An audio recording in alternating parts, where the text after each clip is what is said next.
Okay, let's jump right in. Picture this. Mm. It's 1941. You're out for a nice hunting trip. Mm-hmm. Swiss Jura Mountains, beautiful scenery. Got your dog with you. You get back feeling good. And then you look down. Yes. The dreaded burrs. Exactly. Covered. You, the dog, everything. It's Yeah. just intensely annoying, right? We've all felt that frustration. Absolutely. Just peeling them off one by one. But imagine, instead of just sighing and getting on with it, you stop. And you actually wonder, hang on, how does this actually work? And that's precisely what happened, didn't it, to a Swiss engineer, George de Mestral. Right. For him, it wasn't just irritation. It was, well, curiosity, which is kind of a starting point for our deep dive today. Yeah, it's not some, complex new technology we're talking about initially. It's burrs, something totally mundane. But leading to something huge. Our mission here is really to trace that path. How did those sticky little things inspire, well, Velcro? It really makes you think, doesn't it? How many things we just brush off? Literally in this case. Huh, yeah. Brush off as annoyances when maybe there's something more there if we just stop to look. You've probably done it yourself. Swatted at a burr, cursed it under your breath. Oh, definitely. But did you ever really, examine it? Think about the mechanics. Not for a second.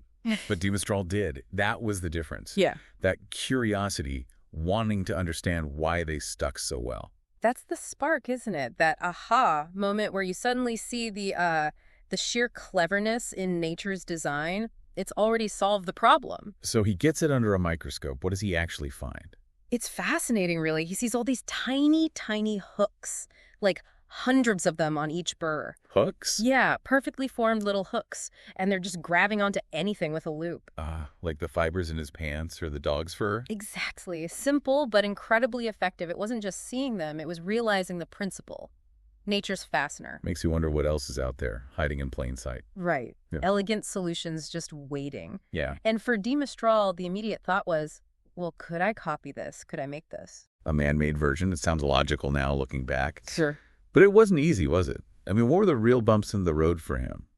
Because having the idea is one thing. Oh, it was far from smooth sailing. The next decade was pretty tough going for him. He took it to the experts, right? The textile people. He did. And their reaction, let's just say lukewarm would be generous. They didn't see it? Mostly no. They dismissed it, called it impractical, kind of a gimmick almost. Why? Was it just too weird, too different? Partly that, I think. Established industries can be resistant, They have their ways. This burr idea probably seemed backwards.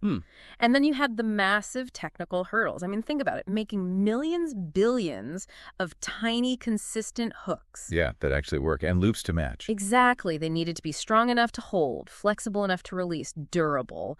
Mass producing that. It was a huge engineering problem. So he's up there in his cabin in the Alps, Hmm. just tinkering away. Pretty much. Year after year, apparently. Just trying things, failing, trying again. You have to imagine there are times he doubted it all. Oh, for sure. Thinking, is this crazy? Will this ever actually work? Will anyone care? That persistence, though, fueled by that initial moment of wonder. And eventually he gets a breakthrough, right? Mhm. With nylon. Yes, nylon was the game changer. After trying who knows what else. What was special about nylon? Well, it had this great combination of strength and flexibility. But the key thing was you could heat treat it. Like setting it. Kind of, yeah. You could Yeah. melt it, form it into these precise hook shapes under heat.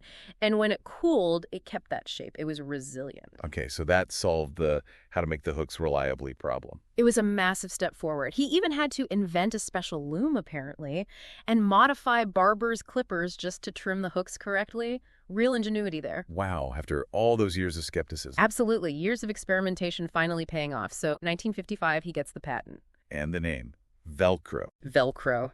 Good name, isn't it? From the French velour Velvet. and crochet. Hook. Velvet and hook. Simple. Very descriptive. But, even with the patent, even with the clever name, it wasn't an overnight success. Still resistance. Still resistance. Yeah. You had fashion designers looking down their noses at it, thought it looked cheap, maybe a bit ugly. I can kind of see that initially. And manufacturers, still worried. Was it really practical? Would it last? Would people actually use it?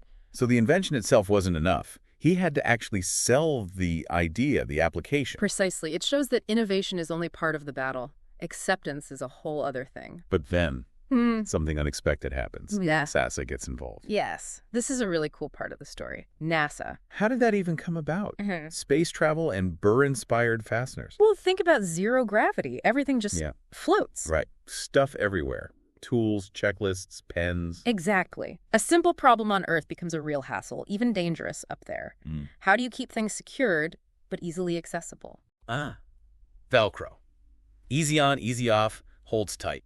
It was perfect for the job. Securing equipment, holding things onto the walls of the spacecraft, even on the suits themselves. So space exploration gave it its big break. It really did. It wasn't just the practical use, though. It was the image. What do you mean? If Velcro was good enough for astronauts, tough enough for space, suddenly it didn't seem so cheap or impractical anymore, did it? Right. The ultimate stress test. It gave it massive credibility. Huge credibility. And visibility. Everyone saw it being used by NASA. Yeah. It kind of highlights how sometimes an invention finds its niche, its real value, in a place the inventor maybe never even imagined. That's a great point. An unexpected application driving mainstream success. And after NASA, well, things really took off. It just exploded, didn't it? Pretty much. From spacesuits, suddenly it was turning up everywhere. Ski gear was a big one early on. Oh, yeah, I remember that.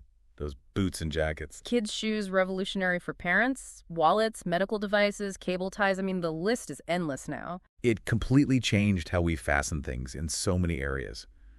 And it's so common now, we don't even think about it. We totally take it for granted, which is why looking back at the origin, that burr is so interesting. Yeah, it's more than just a story about an invention, isn't it? I think so. It really works as a kind of metaphor. For what? For how we deal with challenges, those everyday burrs that stick to us. The annoyances, the problems, the obstacles. Exactly. Do we just get frustrated and try to yank them off? Or do we, like de Mestral, pause and look a bit closer? Ask why.